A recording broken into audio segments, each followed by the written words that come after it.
So today I'm going to go over some resources. This is Far Out. Far Out is an phone app that a lot of the hikers use on trail. So this is for the Continental Divide Trail, and right now I just have New Mexico downloaded. So you can see here that the trail shows New Mexico, and the little water drops and things show the different items on trail. This is going to the menu where they have a lot of trail options. They're the longer trails. They don't have a bunch of small trails, but longer trails they tend to have, and they're getting more and more all the time. You can see I go into the Continental, I view the bundle, and I've already bought this. So then I click into New Mexico and open New Mexico, and there it is.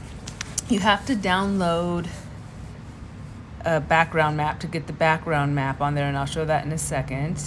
So just kind of zooming in to see what it looks like. You can click on the icon and it will give you information about that icon, and then people comment on those icons.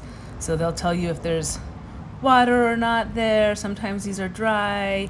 So it's really nice because hikers in front of you will let you know what's going on at each of these icons. And sometimes people don't comment. There is the option for looking at the elevation, which is really nice. So you can see New Mexico, at least in the beginning, is pretty flat with some elevation changes, and the icons all still live on there as well. So you can click on those icons still and go in. And so the elevation is this mountain icon on the right, and then now I'm on the list icon on the right, and this just shows you the icons in order. So it went in where I was at on the map. So I'm going to scroll down to the bottom of the map, and so you can see where this started. So I zoom in, open the icon list, and then it will start where you're at. So the border, and then you scroll down, and you can see the icons in order, which comes in handy because sometimes on the map you just can't see them very well, and so doing this sometimes makes it really easy. You can filter the icons, so if you just want to see things like water or the towns or the roads, you can do that. So here I'm going to select the water, and let's see what else. I think towns maybe. Where is it? Yeah, towns. So, and then I didn't unclick the ones at the top, so it would still show some roads and junctions because the commons ones I forgot to undo. And then these hazard icons I think always stay on. I don't think they filter out the little red dots. And then you can see all that on the elevation still too. It will filter out, and so it's just those icons you filtered out, which is really handy if you want to look at specific things. And then you can reset it to go back to showing everything. So normally I keep it in everything, but then I'll filter if I want to look at different things. Then you can also look down below the filter is this town icon, and these are the towns in order. This comes in really handy when planning your resupplies. You can see the mileages between towns or what mileage they're at, so you can do the math, and then each town has icons for what's there. It's not a complete list, but it's kind of the things hikers like to do, and then there's comments about those places as well, which is nice, if it's a good resupply or not, and what's there. So it's really handy. This is the info icon. I don't really use this. I'm not sure if this is new or not. I don't recall using that, but it gives you some information. Then the settings, the hammer and wrench. Then you can create routes and waypoints. You can send check-ins to your family, but you need to be in service for them actually to send. But you can do it on trail, and then once you're in service, they will upload. Then this is where you download your maps. They have a variety of maps you can download. I use just like the topo map, so you can see the topo lines, so you can get a feeling for the terrain, and helps you pick out camps. At least it helps me find flatter spots where there could be potential campgrounds. So that's nice. And then these are my downloaded maps. I actually still have a bunch of stuff on here from the Arizona Trail and the PCT, so I might delete some of those just to give me more room on my phone. But I have New Mexico downloaded. I probably won't download Colorado till I get closer to there. So, yep, that is the file manager. Then going back to trail. So this is it. Far out. It's really handy. Oh, and yeah, and you can collapse the side, the icons on the right side, so if you want to hide those.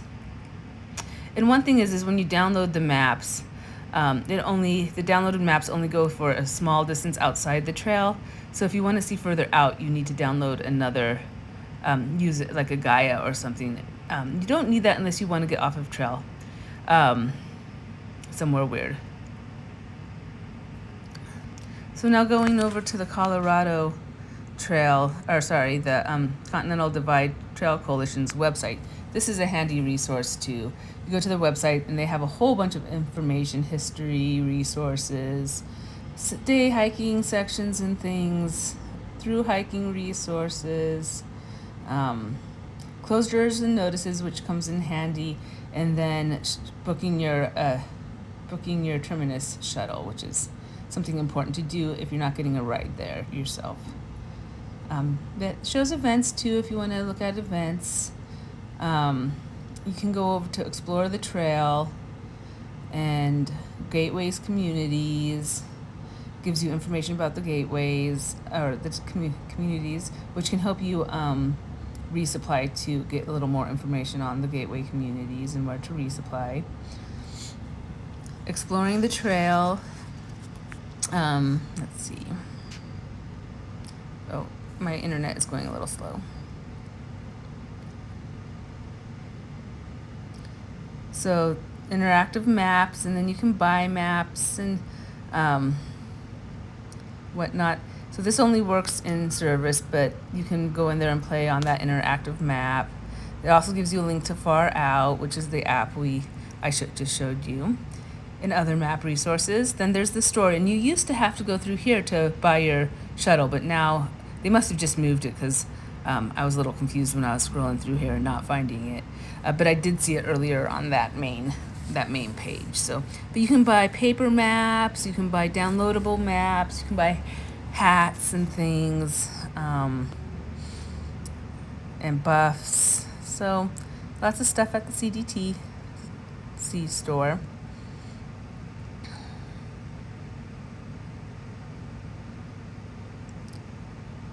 This is my first time doing a voiceover, so sorry. So where did the terminus shuttle go? There it is. So you click in there to book your shuttle to the terminus. And then you'll scroll down a little bit. And you can also book your water cache. If you're not getting a ride but still want water caches, you can book it here too. Let's see. A little information about it, but then you go in here, you click on I'm not clicking on it, but you click on the date you want. A lot of the dates are already sold out because we're into the season now, but there's still some available. And you go in and put your name in and you pay for it. It is $175, which seems pricey, but you know, it's a rough road and long ways, and they do water caches, so it's well worth it, I think.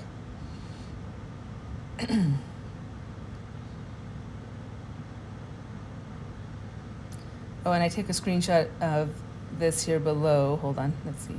So a little information about it, and then booking a water cache if you don't want to do the shuttle, but want to get water.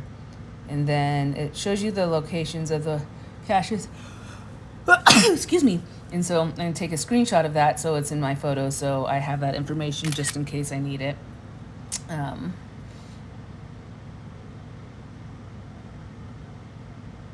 And so that's about it. Oh, and I'll show you a couple other things. So Facebook can be handy. There's a couple of groups on Facebook that I follow that can give us information. Continental Divide Trail Hikers 2024 is one, and then Continental Divide Trail Class of 2024 is another. Then also Reddit has a page, a CDT page. It doesn't have a lot, but it has a little you can research. So that's a fairly quick overview of the resources I like to use on trail to help me get an idea about what's going on out there and potentially help me resupply too. So do your own research as well, see what works for you, but thanks for following along. Happy trails.